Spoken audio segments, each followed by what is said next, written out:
భారతదేశం వ్యవసాయ ఆధారిత దేశం. దేశ ప్రజలు ఎక్కువగా వ్యవసాయం మీదే ఆధారపడి జీవిస్తున్నారు. దేశాభివృద్ధిలో కూడా వ్యవసాయం ఎంతో కీలకంగా మారింది. రైతన్నలకు సాగు భారం కాకూడదని కేంద్ర రాష్ట్ర ప్రభుత్వాలు ఆర్థిక సాయం అందిస్తూ అండగా నిలుస్తున్నాయి. అయినప్పటికీ వాతావరణంలో చోటు చేసుకుంటున్న మార్పుల వల్ల పంటలకు అనేక చీడపీడలు అంటుకుంటున్నాయి. దీంతో పంట దిగుబడులు తగ్గిపోతున్నాయి.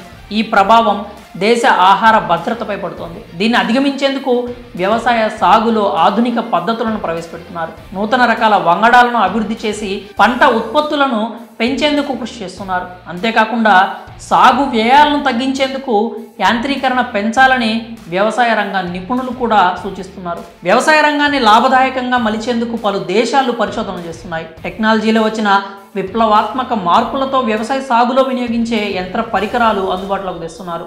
డేటా అనలిటిక్స్, రోబోటిక్స్, కృత్రిమ మేధ వంటి ఆధునిక సాంకేతికత ద్వారా పనిచేసే వ్యవసాయ పరికరాలు అందుబాటులోకి వస్తున్నాయి. దుక్కి దున్నడం మొదలుకొని పంట చేతికొచ్చే వరకు అనేక రకాల యంత్ర పరికరాలు అందుబాటులోకి వచ్చాయి. దీంతో సాగు వ్యయం తగ్గడంతో పాటు పంట దిగుబడులు కూడా పెరుగుతున్నాయి. విదేశాల్లో మాదిరే భారత్లో కూడా వ్యవసాయ సాగులో అనేక మార్పులు వచ్చాయి. రైతులు యంత్ర పరికరాలను విరివిగా వినియోగిస్తున్నారు. పంటలకు వచ్చే చీడపీడలను అరికట్టేందుకు పిచికారీ చేయడానికి అనేక రకాల స్ప్రేయర్స్ అందుబాటులో ఉన్నాయి. దీంతోపాటు డ్రోన్ల ద్వారా కూడా పిచికారీ చేసే వారి సంఖ్య పెరిగిపోయింది. అయితే ఈ డ్రోన్ల వినియోగంపై హైదరాబాద్కు చెందిన మారుత్ డ్రోన్స్ మహిళలకు ఉచితంగా శిక్షణ ఇచ్చేందుకు ముందుకొచ్చింది.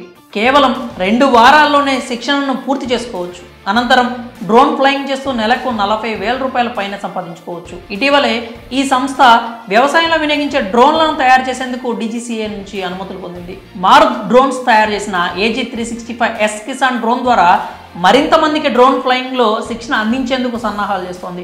డ్రోన్స్ ద్వారా ఉపాధి పొందాలనుకునే సర్వీస్ ప్రొవైడర్లకు, రైతులతో పాటు స్వయంగా ఉపాధి పొందాలనుకునే మహిళలకు 2 వారాల్లోనే డ్రోన్ లైసెన్సులు అందజేస్తోంది. దీంతో పంట పొలాల్లో మందు పిచికారీ సులభతరం అవుతుంది. రైతులకు పొలాల వద్దే శిక్షణ అందిస్తున్నట్లు కంపెనీ వ్యవస్థాపకులు ప్రేమ్ కుమార్ వెల్లడించారు. మహిళా రైతులకు 2 వారాల పాటు శిక్షణ ఇస్తున్నట్లు ఆయన తెలిపారు. శిక్షణ పూర్తయిన మహిళలు, రైతులు రోజు డ్రోన్లను నడుపుతూ 1,500 రూపాయల వరకు సంపాదించే అవకాశం ఉన్నట్లు వివరించారు. డ్రోన్ కొనుగోలు చేయాలనుకునే రైతులకు తక్కువ వడ్డీకే 10 లక్షల వరకు, సర్వీస్ ప్రొవైడర్లకు 2 కోట్ల రూపాయల వరకు రుణాలు అందిస్తున్నారని చెప్పారు. కేంద్ర ప్రభుత్వం నుంచి 50 నుంచి 100% వరకు సబ్సిడీ కూడా లభించే అవకాశం ఉందని తెలిపారు. ఇక DGCA నిబంధనల ప్రకారం డ్రోన్ ఫ్లయింగ్ చేయాలనుకునే వారికి 18 ఏళ్ల వయస్సు, పాస్పోర్టు తప్పనిసరిగా ఉండాలి.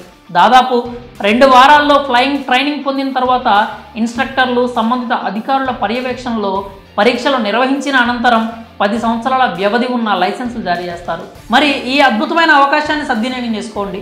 పొలాల్లో పనిచేసే మహిళలకు ఈ కాన్సెప్ట్ ఎంతగానో ఉపయోగపడుతుంది. వారు గనక డ్రోన్ ఫ్లయింగ్లో ట్రైనింగ్ తీసుకుంటే కనుక నెలకు 40,000 పైన సంపాదించుకోవచ్చు.